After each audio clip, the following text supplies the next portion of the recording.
Alhamdulillah, Alhamdulillahi Rabbil Alamin wal aqibatu lil muttaqin wassalatu wassalamu ala nabiyil mursalin wa ala alihi wa sahbihi ajma'in. கண்ணியத்திற்குரிய அல்லாஹ்வின் நல்லடியார்களே, சகோதரர்களே, சங்கைக்குரிய ரமலான் மாதத்தினுடைய இரண்டாவது நாளினுடைய தராவி தொழுகையும் ரமலான் மாதத்தினுடைய முதலாவது நோன்பையும் நோற்றுவிட்டு நாம் அமர்ந்திருக்கின்றோம்.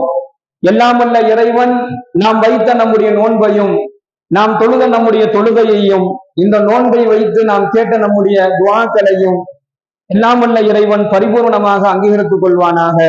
ஆமீன் ஆமீன் யா ரப்பல் ஆலமீன். கண்ணியத்திற்குரிய அல்லாஹ்வின் நல்லடியார்களே, சகோதரர்களே, இன்று ஓதப்பட்ட இறை வசனங்களில நேற்று நாம் பார்த்த அதே சூரத்துல் பக்கரா அதனுடைய தொடர்ச்சி ஓதப்பட்டது. சூரத்துல் பக்கரா முடிவடைந்து இப்ப ஆல இம்ரான் என்று சொல்லக்கூடிய அத்தியாயம் தொடங்கிவிட்டது.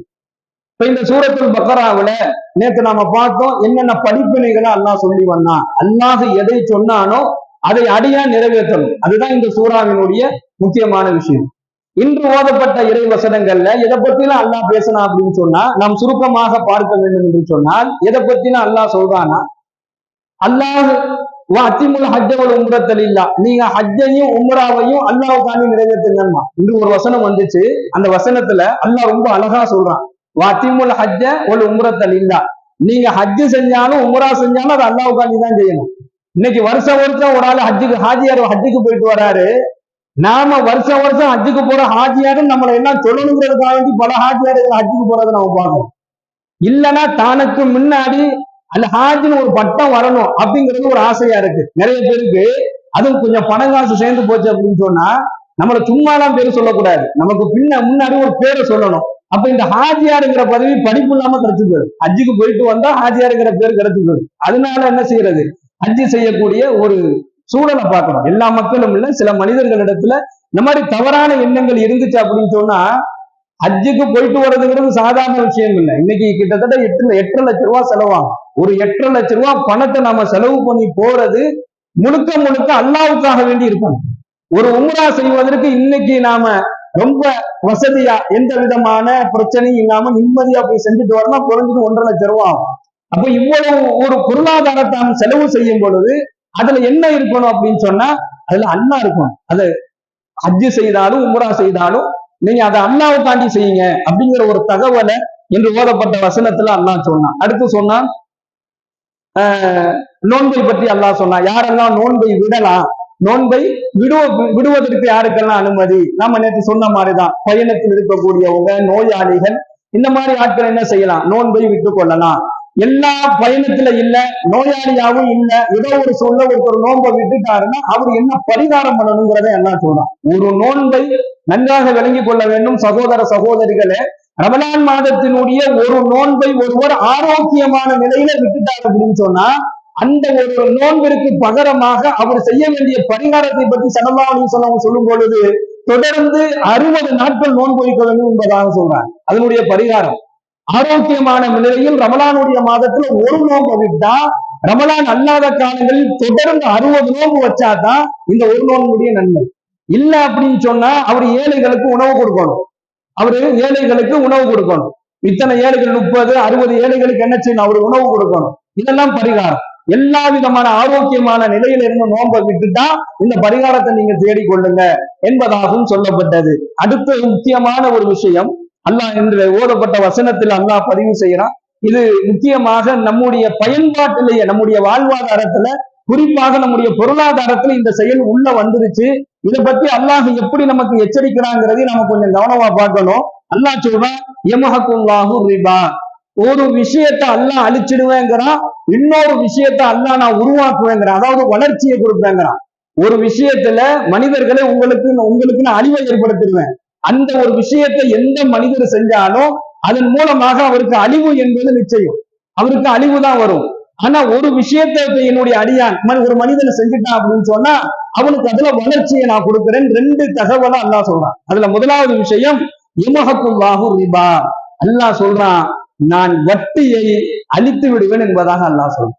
அருமையான சகோதரர்களே, வட்டி இருக்குதே, அது நேரடியாகவே அல்லாஹ் குர்ஆன்ல பதிவு செய்யறது. யமஹக்குல்லாஹு ரிபா, வட்டியினால் ஏற்படக்கூடிய அபிவிருத்தியை உங்களுக்கு நான் இல்லாமல் அழித்து விடுவேன் என்பதாக அல்லாஹ் வாக்குறுதி கொடுக்கிறான். நல்லா சம்பாதிச்சு வச்சிருப்போம், ஒரு 5 லட்சம் ரூபாய் 10 லட்சம் ரூபாய் சம்பாதிச்சு வச்சிருப்போம். ஒரு 50,000 ரூபாய் வட்டிக்கு பணத்தை வாங்கி அந்த 10 லட்சம் ரூபாய்க்குள்ள போட்டுட்டோம் அப்படின்னு சொன்னா இந்த 10 லட்சமும் அழிவை சந்திக்கும் என்பது அல்லாஹ்வுடைய வார்த்தை. அல்லாஹ் சொல்றான், வட்டியில நான் அபிவிருத்தியை அழிச்சிடுவேன். வட்டியின் மூலமாக நம்ம பொருளாதாரத்துல எங்கேயுமே உயர முடியாது. இன்னைக்கு நம்ம வியாபாரங்கள் செய்யறோம், தொழில்கள் செய்யறோம், அவசர ஆத்திரத்துக்கு ஒரு ரொட்டேஷனுக்கு பணம் வேணும், திடீர்னு நமக்கு தேவைக்கு பணம் வேணும். அப்படிங்கும் பொழுது நம்ம யார்கிட்ட என்ன செய்ய முடியாது, கடன் கேட்டா நம்ம அவசரத்துக்கு பணம் கிடைக்காத ஒரு நேரங்களில என்ன செய்யப்படுது, வட்டி கடனை நாட வேண்டியதாக இருக்கு. வட்டிக்கு பணம் வாங்கி அதை பிசினஸ்ல போட்டு ஏதோ ஒண்ணு நம்ம அந்த நேரத்துல சமாளிக்கக்கூடிய ஒரு சூழலுக்குள்ள வாழ்ந்துகிட்டு இருக்கோம். இன்னும் நிறைய இஸ்லாமிய தொழிலதிபர்கள் சொல்லக்கூடிய ஒரு வார்த்தை என்ன அப்படின்னு சொன்னா, வட்டிய வாங்காம தொழில் செய்யணும்னு சொன்னா என் தொழிலை விட்டுட்டு நான் வெளியில வரணும், இதை தவிர எனக்கு வேற வழியே இல்லை. அவ்வளவு தூரம் உள்ள போய் மாட்டிக்கிட்டாரு. அவ்வளவு தூரம் வட்டியில போய் என்ன செஞ்சுட்டாரு, உள்ள போய் மாட்டிட்டாரு. வெளியிலே வர முடியாது. உள்ள போயிட்டா சைத்தான் வெளியில வர விடவே மாட்டான். நாம நினைப்போம் ஒரு 50,000 ரூபாய் வட்டி இருக்கு, இதை எப்படியாவது தட்டி நம்ம வெளியில வந்துடலாம் நினைச்சு 50,000 ரூபாய் அப்புறம் முடிச்சிருப்போம். அடுத்த ஒரு தேவையை சைத்தான் கொடுப்பான்.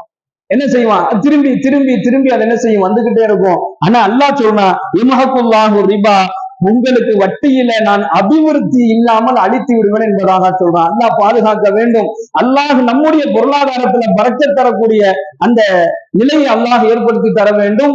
முடிந்த வரையிலும் அருமையான சகோதரர்களே, இந்த வட்டியினுடைய விஷயத்துல கவனமாக இருக்க வேண்டும். அல்லாஹ் நம்மை அந்த வட்டியிலிருந்தும் அல்லாஹ் பாதுகாப்பானாக. இது அல்லாஹ் அழிவை பத்தி சொல்றான். இன்னொன்னு உருவாக்கத்தை பத்தி அல்லாஹ் சொல்றான் இதே ஆயத்துல, யமஹக்குல்லா ரிபா, நான் வட்டியில அபிவிருத்தியை நான் அழிச்சிடுவேன். சதகாத், தர்மங்களை கொண்டு உங்களுக்கு நான் உங்களுடைய பொருளாதாரங்களை பெருக செய்வேன் என்பதாக அல்லாஹ் சொல்றான். சதகாத், நீங்க கொடுக்கக்கூடிய தர்மம் இருக்குது, இந்த தர்மத்தின் மூலமாக உங்க பொருளாதாரத்துல எந்த விதமான குறையும் ஏற்படாது. வல்லாஹு லா யுஹிப்பு குல்ல கஃபாரின் அஸீம், அல்லாஹ்வினுடைய கட்டளைகளை நிராகரிக்கக்கூடிய எந்த பாவியையும் அல்லாஹ் நேசிப்பதில்லை என்பதாக இந்த வசனத்தினுடைய முடிவுல அல்லாஹ் சொல்றான். சைத்தான் இருக்கிறான்னு அவன் பயங்கரமான ஆளு. பெருமானார் ஸல்லல்லாஹு அலைஹி வஸல்லம் அவங்க சொல்றாங்க, சைத்தான் உங்களை பயமுறுத்துவான், சகோதரர்களை நாம் கவனமாக இருக்க வேண்டும். சைத்தான் சொல்லுவான், நீ தர்மம் செய்யாத உன் பொருள் அழிந்து விடும், நீ தர்மம் செய்யாத உன்னுடைய தேவைக்கு உனக்கு பணம் இல்லாமல் போயிடும், நீ தர்மம் செய்யாத, நீ சேர்த்து வை சேர்த்து வை சேர்த்து வை, உனக்காக சேர்த்து வை, உன் மனைவிக்காக வேண்டி சேர்த்து வை, உன் பிள்ளைகளுக்காக சேர்த்து வை, உன் பிள்ளைகளுடைய கல்விக்காக சேர்த்து வை என்பதாக தேவைகளை கொண்டு வந்து ஒரு தர்மம் கொடுக்கலாம்னு நினைக்கக்கூடிய ஒருவருடைய உள்ளத்துல சைத்தான் இதை ஏற்படுத்துவான். அல்லாஹ் குர்ஆன்ல பதிவு செய்யறான், அஷைத்தானு யஇதுகுமுல் ஃபக்ர், சைத்தான் உங்களுடைய உள்ளத்துல பயத்தை ஏற்படுத்துவான். ஐயோ, நான் தர்மம் செஞ்சா என் பொருளாதாரம் போயிடுமே, நான் தர்மம் செஞ்சா என்னுடைய பொருளாதாரம் அழிஞ்சிடுமே, என் பணத்துல குறை வந்துடுமே. 10 லட்சம் ரூபாய் பேங்க்ல இருக்கு, 50,000 ரூபாய் தர்மம் செஞ்சுட்டான், 9,50,000 ரூபாய் தானே இருக்கும், அப்ப 50,000 ரூபாய் என்னை விட்டு போகுது என்கின்ற எல்லா விதமான ஒரு நிலையை ஏற்படுத்தும். அஷைத்தானு யஇதுகுமுல் ஃபக்ர வ யஅமுருக்கும் பில் ஃபாஹிஷா, தர்மம் செய்வதால் உங்களுக்கு வறுமை உண்டாகிவிடும் என்பதாக சைத்தான் உங்களை பயமுறுத்துவான். மானக்கேடானவற்றை மட்டும்தான் சைத்தான் உங்களை காட்டுவான். அப்ப இந்த பயம் என்ன செஞ்சிடும்னா, கொடுக்கணும், தர்மம் செய்யணும், சதக்கா செய்யணும், ஜக்காத்து கொடுக்கணும்னு நினைக்கக்கூடிய அந்த நிலையில இருந்து நம்மளை கழட்டிடுவான். ஆனா அல்லாஹ் சொல்றான் அதே ஆயத்துல, வல்லாஹு யஇதுக்கும், அல்லாஹ் உங்களுக்கு சொல்றான், நீங்க தர்மம் கொடுத்தீங்க அப்படின்னு சொன்னா, அப்படி நீங்க தர்மம் கொடுத்துட்டீங்க அப்படின்னு சொன்னா சைத்தானுடைய பயமுறுத்தலுக்கு நீங்க அஞ்சல போல, எதையுமே சைத்தானுடைய தூண்டுதலுக்கு நீங்க அஞ்சல, நீங்க அல்லாஹ் பாண்டி தர்மம் செய்றீங்க, ஜகாத் கொடுக்குறீங்க, சதகா கொடுக்குறீங்க. அல்லாஹ் சொல்றான், வல்லாஹு யஇதுக்கும் மக்ஃபிரா, நீ அதை மீறி நீ தர்மம் செஞ்சுட்ட அப்படின்னு சொன்னா மக்ஃபிரத்துன், உனக்கு நான் மன்னிப்பை வழங்குகிறேன் என்பதாக அல்லாஹ் சொல்றான். உனக்கு நான் மன்னிப்பை வழங்குறேன். எப்பெல்லாம் அவர் அல்லாஹ்ட்ட தௌபா செய்யறாரோ அல்லாஹ் அவருக்கு மன்னிப்பை வழங்கிக்கிட்டே இருக்கான். எல்லா பாவங்களுக்கும் அல்லாஹ்விடத்துல எல்லாரும் தௌபா செய்யறோம், எல்லாருடைய தௌபாவை அல்லாஹ் மன்னிப்பானான்னு தெரியாது. ஆனா அல்லாஹ் இங்க ஒரு ஆளுக்கு வாக்குறுதி கொடுக்குறான், நீங்க சதக்கா செஞ்சீங்கன்னா, நீங்க தர்மம் செஞ்சீங்கன்னா, நீங்க ஜக்காத்து கொடுத்தீங்கன்னா, வல்லாஹு யஇதுக்கும் மக்ஃபிரா, உங்க பாவங்களை நான் மன்னிப்பேன், மின்ஹு வ ஃபதலா, உங்களுடைய அந்தஸ்தை நான் உயர்த்துவேன், என்னுடைய அருளை உங்களுக்கு நான் வழங்குவேன் என்பதாக அல்லாஹ் வாக்குறுதியாகவே இந்த வசனத்துல பதிவு செய்யலாம். அருமையான அல்லாஹ்வின் நல்லடியார்களே, சகோதரர்களே, இந்த ரமலானுடைய மாதத்துல நிறைய சதக்கா செய்யணும், தர்மம் செய்ய வேண்டும். உங்களால என்ன முடியுதோ அதை கொடுக்க வேண்டும் சகோதரர்களே. அதே போன்ற தாய்மார்களே, நிறைய சதக்கா செய்யுங்கள். அன்னை ஃபாத்திமா ரலியல்லாஹு தஆலா அன்ஹா தர்மம் செய்வதில்ல, சதக்கா கொடுப்பதில்ல, ஜக்காத்தை கொடுப்பதில்ல. அவங்கள மாதிரி யாருமே இல்லை. தாய்மார்களுக்கு ஒரு மிக முக்கியமான ஒரு படிப்பினை வேணும். அன்னை ஃபாத்திமா ரலியல்லாஹு அன்ஹா பெருமானாருடைய மகள் அன்னை ஃபாத்திமா ஒவ்வொரு நாளும் தன்னுடைய கைகளிலிருந்து ஏதாவது ஒண்ண சதக்கா செஞ்சிருவார். நிறைய இஸ்லாம் சஹாபா பெண்மணிகள், அதே போன்று நிறைய சஹாபாக்கள் தன்னிடத்துல இருக்காது, ஆனால் தன்னிடத்தில் இருப்பது தன்னுடைய சகோதரனுக்கு தேவை என்பதை அறிந்தால் அதை சதக்கா கொடுத்துருவாங்க. அப்ப சதக்கா செய்வதன் மூலமாக அல்லாஹ்வினுடைய அருள், அல்லாஹ் அந்தஸ்தை உயர்த்தறான். பொருளாதாரத்துல என்னைக்குமே குறை ஏற்படாது. நான் தர்மம் கொடுத்தா என் காசு குறைஞ்சிரும் நினைக்கிறது ஷைத்தானு யஇதுகுமுல் ஃபக்ர, அது ஷைத்தான் உங்களுக்கு அந்த ஃபக்ர, அந்த பயத்தை ஏற்படுத்துவான். அவ்வளவுதானே தவிர உங்க பொருளாதாரத்துல குறை ஏற்படாது. அது நான் அதுக்கு பொறுப்புங்கிறாங்க. நான் அதுக்கு பொறுப்பு, நீ கொடு. உன்கிட்ட இருக்கிறத நீ தர்மம் செய்யு, உன்கிட்ட இருக்கிறத நீ சதக்கா கொடு. சதக்கத்துல் ஜாரியா அல்லாஹ்வுடைய வழியில நீ செய்யு. உனக்கு கொடுக்கிறது என் பொறுப்புன்ட்டான். உன் பொருளாதாரத்தை குறைய விட மாட்டேன் என்பது இந்த வசனத்தின் வாயிலாக அல்லாஹ் சொல்லுகின்றான். கண்ணியமிக்க சகோதரர்களே, அல்லாஹ்வுடைய கருணை இருக்குது, அது ரொம்ப உயர்வானது. அல்லாஹ்வுடைய கருணை இருக்குது, அது ரொம்ப உயர்வானது. தன்னுடைய கோபத்தை பத்தி அல்லாஹ் குர்ஆன்ல பதிவு செய்யக்கூடிய இறைவன், என் கோபம் என்பது இவ்வளவுதான் ஒரு அளவுகோலை அல்லாஹ் வச்சுட்டான். ஆனால் அவனுடைய கருணைக்கு அல்லாஹ் அளவுகோலை கொடுக்கல. என்னுடைய கருணை ரொம்ப உயர்ந்தது என்பதாக அல்லாஹ் சொல்றான். பெருமானார் ஸல்லல்லாஹு அலைஹி வஸல்லம் சொல்லி காண்பிக்கின்றார்கள், நம்மா தலல்லாஹுல் கல்க, அல்லாஹ் மனிதனை படைச்சுட்டான். அல்லாஹ் மனிதனை படைத்து விட்டான். கதப இந்தஹு ஃபௌக அர்ஷிஹி, அல்லாஹ் படைச்சதுக்கு பின்னாடி தன்னுடைய அரிசிக்கு மேல ஒரு பதிவேடு ஒண்ணு இருக்கு. அவனுடைய அரிசிக்கு மேல ஒரு பதிவேடு இருக்குது. அந்த பதிவேடுக்கு பேரு லவ்ஹுல் மஹ்ஃபூல் அப்படின்னு சொல்ல போகும். அந்த பதிவேட்டுல எல்லாத்தையும் அல்லாஹ் எழுதி வச்சிருப்பான். இந்த மனிதருக்கு எத்தனை வருஷம் வாழ்வாரு, எப்படி வாழ்வாரு, எப்படி மரணிப்பாரு, வாழும் பொழுது என்ன சாப்பிடுவாரு, என்ன மாதிரி ஆடை அணிவாரு, இவர் எப்படி இருப்பாரு, இவருடைய தோற்றம் என்ன, இவருடைய நிறம் என்ன, எல்லாமே அந்த பதிவேட்டுல பதிவாயிருக்கும். எல்லாத்தையுமே என்ன செஞ்சுட்டான், அல்லாஹ் எழுதி வச்சுட்டான். ஸல்லல்லாஹு அலைஹி வஸல்லம் சொல்றாங்க, அதுல ஒண்ணு எழுதப்பட்டு இருக்குது, இன்ன ரஹ்மதி சபக்கத்து கலது.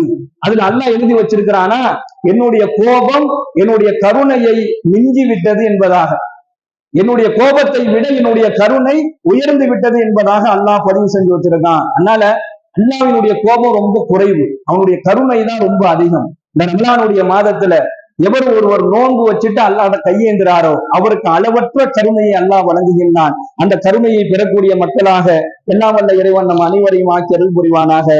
வாயிர் தஅவானா அல்ஹம்துலில்லாஹி ரப்பில் ஆலமீன். அஸ்ஸலாமு அலைக்கும் வரஹ்மத்துல்லாஹி வபரகாத்துஹு.